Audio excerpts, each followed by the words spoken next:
The tear came first, sharp, deliberate, and loud in the silence, like the sound of a blade sliding through flesh. Silk fibers gave way beneath my mother's hands, their delicate resistance snapping in strands that curled against her fingers. The air shifted.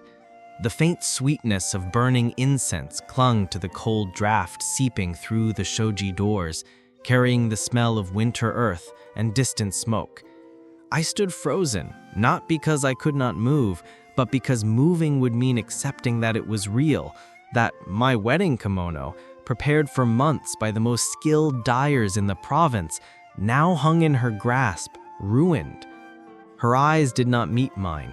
They lingered instead on the torn fabric, as though it were a wound she had inflicted on herself and yet could not stop reopening. In that moment, the world beyond the room, the temple bells, the murmurs of guests gathering, felt impossibly far away.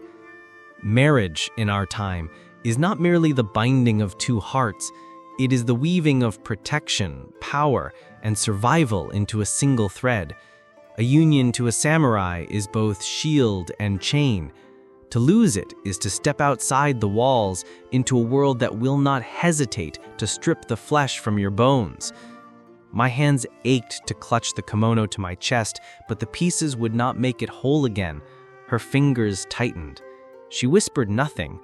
Silence was her weapon. And I wondered, not for the first time, whether she had always been sharpening it for this day. Why would a mother undo her daughter's future in a world where disgrace is a sentence harsher than death? Perhaps it is envy disguised as care, or a memory of wounds she refuses to let heal. I saw the shadow of her own wedding day in her gaze, the way one sees the faint pattern beneath the new dye of a fabric. The colors of her past were bleeding into mine, and yet I could not read her completely. The only truth was the tear in my hands and the cold certainty that nothing in this life is done without reason. The kimono had been dyed in deep crimson, the shade that carries both love and blood in equal measure.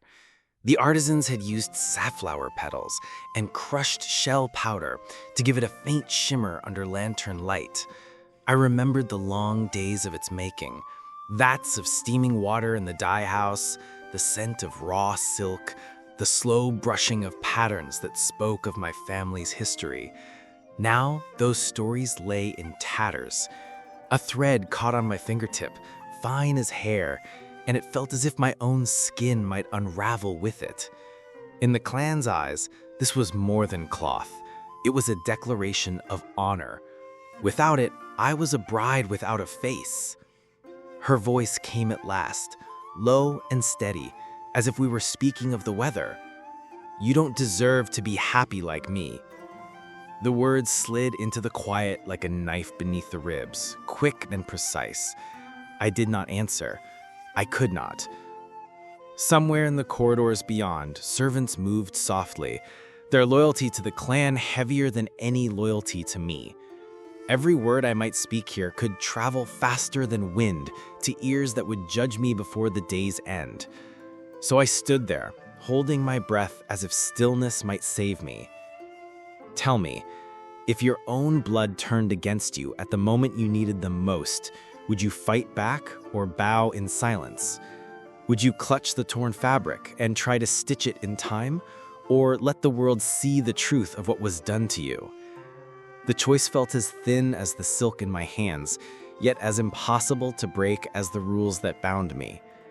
Outside, the temple bells rang again, closer now, and I knew the sound was not only marking the hour, it was counting down the seconds I had left to decide who I would become. The sound split the air, silk tearing, sudden and cruel, echoing in the quiet room like a scream no one dared to voice. The incense still burned in the corner, its sweetness curling in the air, only to be sliced apart by the cold breath of winter sliding through the half-open shoji doors. That draft carried with it the faint scent of wet earth, of snow not yet fallen, and of something older, something metallic, like blood remembered. My eyes followed the line of destruction across the fabric, a red river splitting into threads that curled like dying vines. My mother's hands were steady, her grip purposeful, each motion deliberate as if she were carving my future into pieces. She did not look at me. Her gaze stayed on the kimono, as though it were the only thing alive in the room worth killing. This was not just cloth. It was the work of months, dyed in crimson that held both the warmth of love and the shadow of sacrifice, woven by artisans whose skill turned silk into a living memory. I had watched it come to life, that steaming in the dye house, petals and powders stirred into boiling water, the scent of raw silk mingling with wood smoke. Each brushstroke on its surface told a story of my family's lineage, its duty, its pride.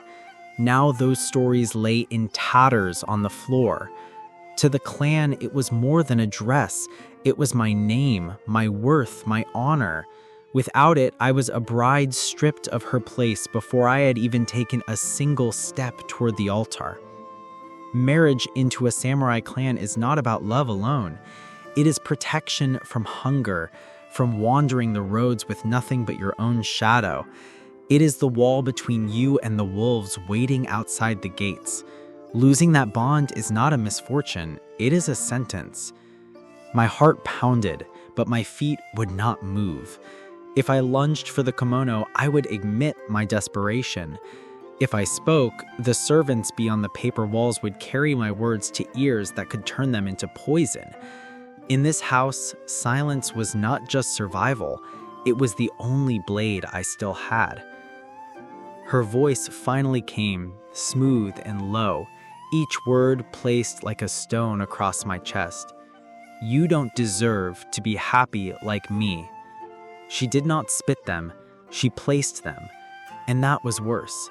It meant they were not born of anger, but of something colder, conviction. I wanted to ask her what happiness she spoke of, for I had never seen it in her eyes, but I swallowed the question, tasting only the bitter ash of it as it slid down my throat. Tell me, if your own blood turned against you in the moment you needed them most, would you raise your voice or bow your head? Would you grasp the torn fabric and try to sew the pieces before the bells finished ringing? Or would you walk out with nothing, letting the world see your ruin? The wind outside pressed harder against the shoji, whispering like a warning. Somewhere beyond, temple bells began to toll. 1, 2, each note pulling me closer to the hour. I stood between breaths, between choices, between the life I thought I would have and the one that was waiting with teeth bared. If you were me, what would you do? Days before the wedding, the air in the house had already begun to change, though I had pretended not to notice. My mother's footsteps seemed slower, her gaze more distant, as if she were listening to a conversation I could not hear. Her small remarks cut deeper than they should have, commenting on the unevenness of my hairline, the softness of my hands, the way my voice carried too much eagerness when I spoke of the ceremony. These were not the jabs of a mother guiding a daughter. They were the cracks beneath a painted wall, hairline fractures that would one day split. Even when she smiled, her lips seemed to carry the taste of something unsaid. The groom's name was spoken in the house with a kind of reverence that could not be faked. A samurai whose blade had tasted battle, whose loyalty had secured peace between rival lords, whose reputation in the capital made lesser men step aside. I had seen him only a handful of times, but each time the weight of his presence filled the air like the scent of rain before a storm. To marry him was to stand in the shadow of a fortress, safe, yes, but never without the reminder of the walls that held you. In our world, alliances like this were rare chances, and once lost, they never returned. The corridors of the house carried more than footsteps. Whispers clung to the paper walls, carried by servants who bowed but listened, who smiled but remembered. I could feel the eyes on me when I passed, the way conversations paused until I was gone. In feudal Japan, silence was a blade, sharper than steel, more dangerous than open defiance. Every move I made, every word I spoke could ripple outward, touching ears I would never see. One scandal, one whisper could undo the work of generations. At night, the lantern light flickered against the paper walls, casting shadows that stretched and twisted like unspoken truths.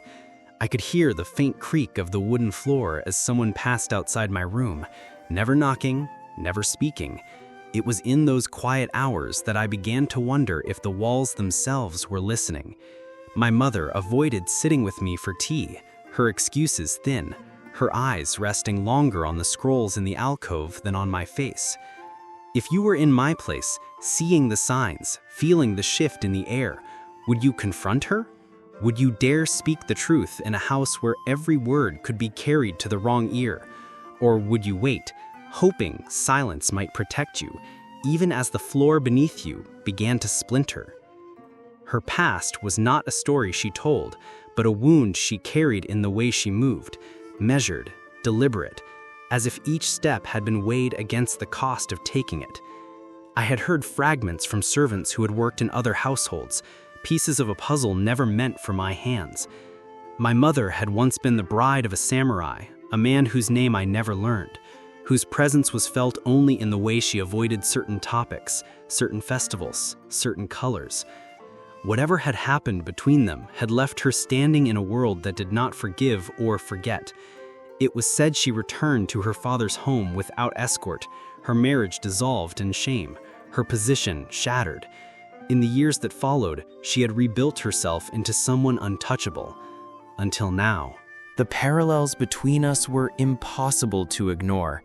I was her reflection in youth, walking toward the same altar, wrapped in the same expectations. But where I saw the possibility of a different ending, she seemed to see only the inevitability of failure. Her eyes lingered on my preparations not with joy, but with a sharp, unspoken question. Why should you succeed where I have failed? There was envy there, buried deep, too poisonous to name aloud. It was not the loud bitterness of the jealous. It was the quiet, precise resentment of someone who knew exactly how to wound without leaving visible marks. In those days, alliances were forged not with words of love, but with the ink of political agreements. Daughters were sent like offerings, dressed in silk and obedience, to bind families together in fragile peace. A wife could be the bridge between two clans, or the spark that burned them both to the ground. My own fate was nothing more than a calculated move in a larger game, and she knew it. Perhaps that was why she looked at me as if I were not her child at all, but a piece on a board she had once played and lost. I began to see her in metaphors.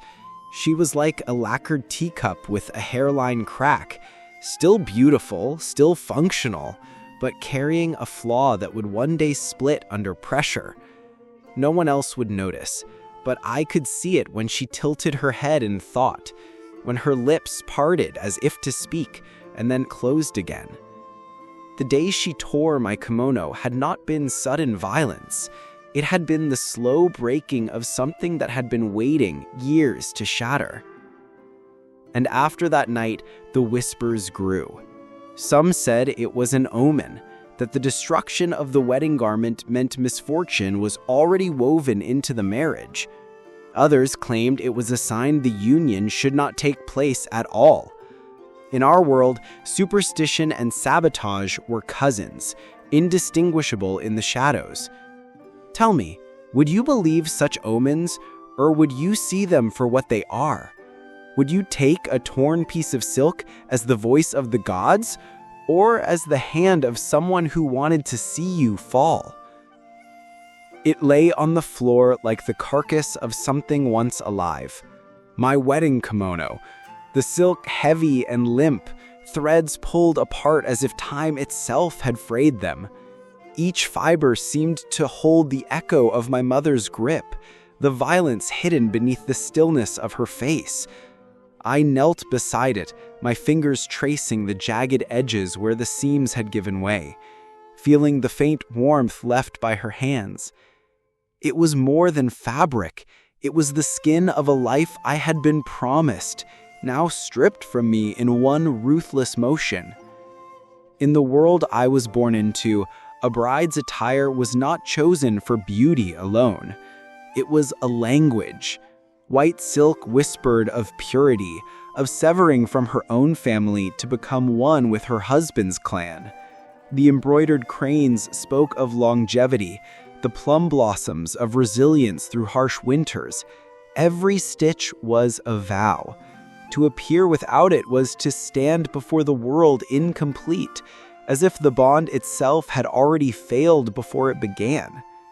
The destruction of this garment was not a simple act of cruelty. It was a public statement, a silent accusation. I could feel my own anger like a storm pressed under glass, trapped beneath layers of obedience that had been taught to me since childhood. A daughter of the samurai class did not shout. She did not weep where others could see. She mastered her expression until even her own reflection could not betray her. Yet inside, the walls of my composure groaned under the weight of what I wanted to say, what I wanted to do. The first knock at the door came like a blade striking wood. It was the groom's emissary, voice controlled but edged with urgency. The preparations are delayed. The clan asks for an explanation. The air seemed to tighten around me. Each second lost was another thread pulled from the fragile alliance my marriage was meant to secure. If I told the truth, that my own mother had torn my wedding kimono, my family's name would bleed into the dust, and there would be no alliance, no protection, no survival. If I lied, I would protect the one who had betrayed me, but at the cost of stepping into a future where my silence would always be used against me. So I ask you, if it were your life at stake, would you expose the truth and watch your world crumble? Or hold your tongue and bind yourself to the very hand that cut your fate apart? They say poison rarely announces itself.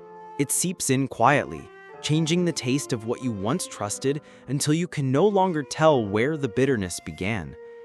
My mother's story had always been told in fragments, wrapped in silences and half-truths, but that day, in the shadow of my ruined wedding, I began to see the shape of it more clearly. She too had worn a bridal kimono once, though hers had been dyed in a shade of crimson reserved for the wives of celebrated warriors. She had walked through the gates of a powerful clan as a symbol of alliance, as I was meant to do. And yet her years in that household had ended with humiliation so deep she never spoke its full name. It was in the way her eyes lingered at me in the weeks before the ceremony, not with pride, but with an ache sharpened by envy. She saw me not as her daughter, but as a younger version of herself, stepping onto the same path she once walked, but with the chance to end differently. To her, my potential happiness was an insult, a reminder that she had been denied what I might have. The politics of marriage in the Edo period left no space for sentiment. Women were placed like stones in a go-board, their value measured in the alliances they secured, their loyalty expected to outlast love or even survival. My mother had been one such piece, moved, sacrificed, and abandoned. I wondered now if she tore my kimono to save me from the game, or to ensure I lost before it began. The whispers started that evening, servants murmuring about the bad omen of a destroyed wedding garment, about the ill fortune it would bring. A crack in the lacquer of ceremony, small but dangerous, spreading with each retelling. In our world, superstition could move faster than truth, and ruin carried its own kind of momentum. I held her gaze that night across the dimly lit room, the shoji casting her face into bands of light and shadow. Neither of us spoke, but in the quiet, I understood.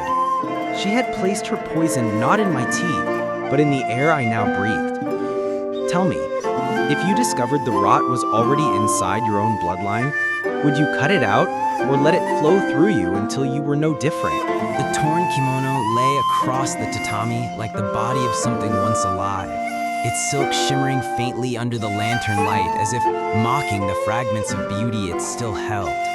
Each thread that had been ripped free felt like a piece of my own skin, delicate yet irretrievably lost. The scent of the fabric dye, rich with the faint bitterness of safflower and indigo, rose into the air, mingling with the cool draft that slipped through the narrow gap in the shoji doors. Somewhere outside, the winter wind rattled the bamboo fence, a restless whisper that seemed to echo my thoughts. In our world, a wedding kimono was more than cloth. It was a vessel of meaning. Purity stitched into its white inner lining, honor embroidered into the patterns of cranes and chrysanthemums, lineage carried in the silk threads spun over weeks of careful labor. To appear before the clan in such attire was to declare oneself as a daughter of worth. To lose it was not just an inconvenience, it was an unspoken confession of disgrace. My hands trembled as I touched the torn edge, feeling the frayed silk catch against my fingertips like the jagged edge of a memory I could not smooth away. Every lesson drilled into me since childhood urged obedience, composure, silence. But beneath that, something hotter and heavier stirred. Anger, so sharp it felt like a blade pressed to my ribs. The first blow from outside came quickly. The groom's emissary, a tall man with eyes like dark ink, stepped into the room without bowing. His voice was formal, but the undertone was clear, a demand disguised as a question. Why was the bride not ready? Why had the preparations faltered? Each syllable struck like the distant beat of a war drum. I could feel the weight of the moment settling on me. In feudal Japan, time was as much an enemy as any rival clan. Every minute of delay risked sending a silent insult to the groom's household, an opening for whispers of disrespect, an excuse to withdraw the marriage entirely. My breath caught, the air thick in my lungs. Would you speak the truth and let the shame spill into the open like water over the tatami? Or would you hide the wound, even if it meant protecting the hand that inflicted it? Her past unfolded not in words, but in fragments. Small, unguarded moments I had collected over the years like brittle leaves pressed between the pages of a hidden book.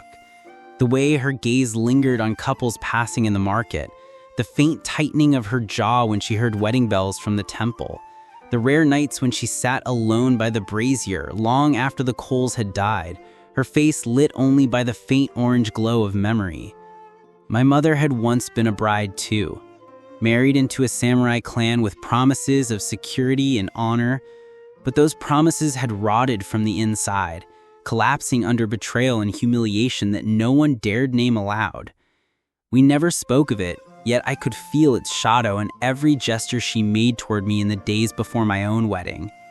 There was no warmth in her touch, only a kind of measured restraint, as if she were holding back something dangerous. She would glance at the kimono with the same look one gives a weapon in another's hand, half awe, half dread. Her words came in fragments that didn't fit together. "Happiness costs more than it gives," she murmured one evening, her back turned to me as she prepared tea. I didn't know whether it was a warning or a curse. In the language of the Edo period, marriage was not a union, it was a negotiation. Women were chess pieces moved by unseen hands, sent across tatami borders to secure alliances or silence grudges. My mother had been one such piece, and I was simply another. But where her story had ended in ashes, mine still had the glimmer of possibility. Perhaps that was what she could not bear. The crack between us grew quietly, like the hairline fracture in a lacquered teacup. Nearly invisible, but destined to split if filled with something too hot. After the kimono's destruction, whispers slithered through the corridors. Servants avoided my eyes, yet I caught the hushed phrase more than once, an omen. They spoke as if the fabric had carried the spirit of the marriage itself, and that spirit had fled. Would you see such talk as foolish superstition, or as the perfect veil for someone's deliberate sabotage?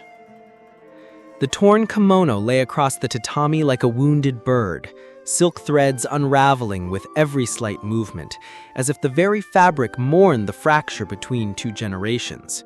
Its colors, once vibrant reds and golds, bled into duller shades under the dim lantern light, a reflection of my own confusion and fury.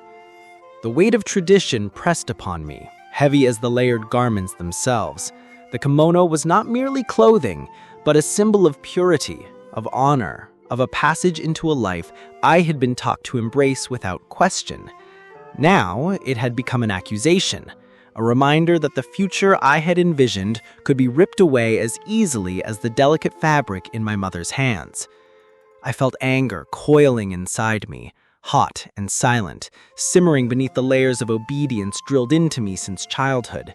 Every lesson, every curt bow, every measured word had taught me to endure, to hide, to survive. Yet here, in this small, fragrant room, I questioned the purpose of endurance. The moment I touched the torn silk, the threads whispered of betrayal and possibility alike. A soft knock on the sliding door drew my gaze.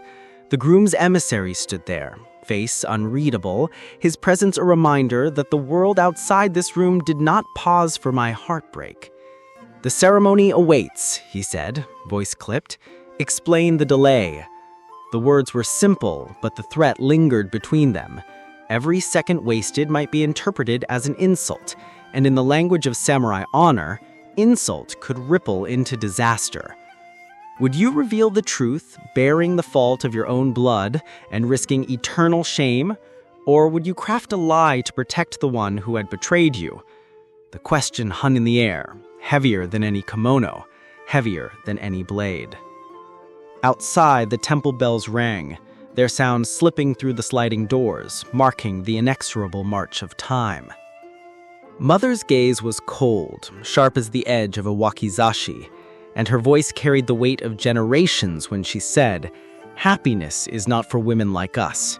The words landed like stones in my chest, each one a reminder of the narrow path I was expected to walk, a path lined with obedience, sacrifice, and silent suffering. I could see the clock ticking in her eyes, the unspoken judgment that measured not just my actions, but my very worth. The dilemma tightened around me like the obi of my damaged kimono. Could I repair the silk in time, present myself as the perfect bride, and secure my place in a powerful samurai clan? Or should I abandon the ceremony, forsaking the alliance and risking an uncertain survival in a world that demanded strategic marriages for protection, for status, for life itself? Every moment stretched, each breath weighted with the knowledge that one misstep could undo everything. A secret revealed itself in a fluttering paper tucked beneath the drawer, a letter, carefully hidden by my mother, capable of shattering the groom's standing if exposed. The power of it made my stomach twist. With a single decision, I could alter the course of not just my life, but the honor of two families. The temple bells tolled once more, closer now, counting down the final moments before the wedding.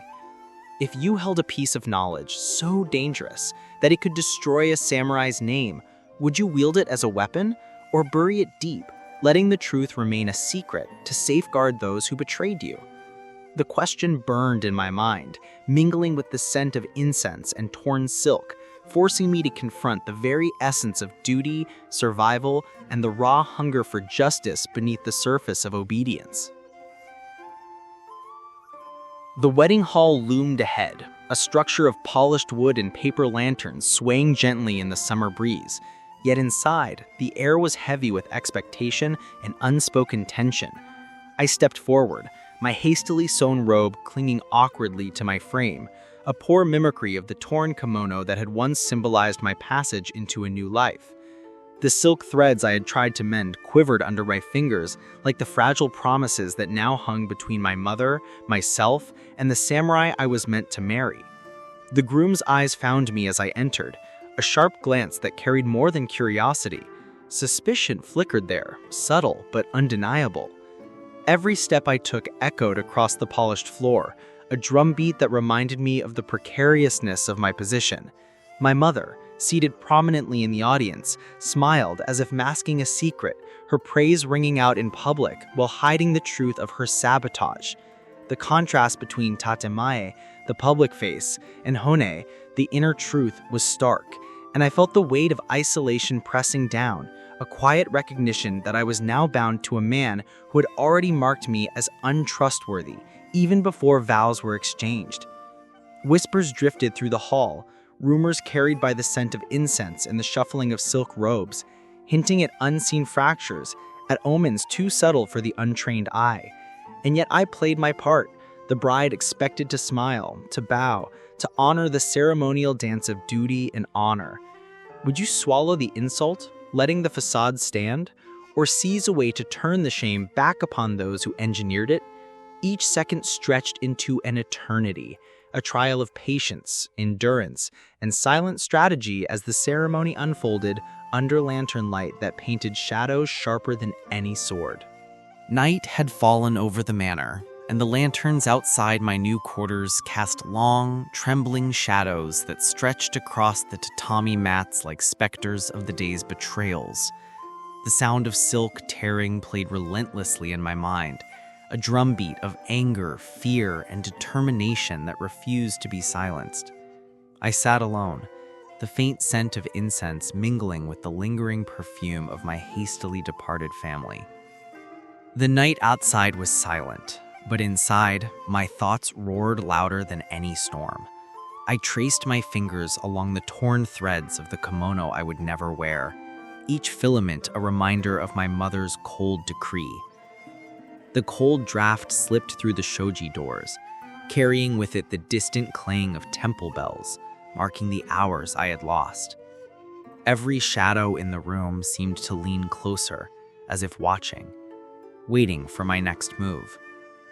Could I endure the shame imposed upon me, or would I learn to wield it like a blade, sharpening my resolve in the quiet of my own exile? The answer hovered in the still air, pressing against my chest, challenging me. Would betrayal be my chain, or my first step toward mastery?